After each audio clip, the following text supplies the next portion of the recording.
I always thought the late-night poker games were just a harmless pastime for my husband and his friends, a way for them to unwind and escape the monotony of everyday life.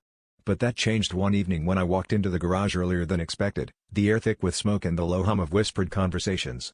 Everyone went silent, eyes darting from me to a pile of poker chips as if I'd stumbled onto something sacred.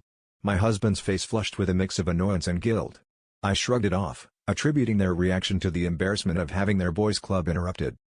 But soon, the whispers reached me through casual conversations and innocent remarks made by his friends' wives.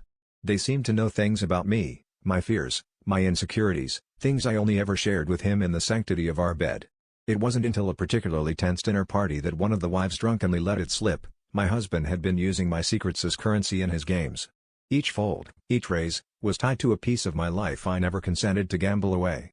It all felt like a whirlwind of betrayal, and I was standing in the eye of it, trying to make sense of the wreckage. I confronted him that night, the anger boiling over into a confrontation that felt like a tornado tearing through our home. He tried to deflect, murmuring something about it being all in good fun, but the damage was already done.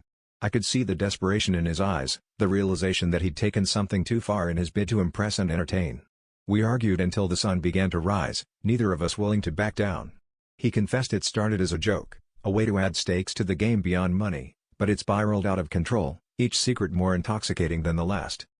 Then came the twist I never saw coming. My husband wasn't just wagering with my secrets, he was using them to cover his own tracks. He had been keeping a double life, one filled with deceit and another woman, hidden behind the guise of poker nights. The secrets he spilled were a smokescreen, a way to keep the focus on me while he slipped away into another world. The revelation shattered everything, leaving me grappling with the realization that the man I thought I knew was nothing more than a stranger hiding behind a mask, playing a game I never agreed to join.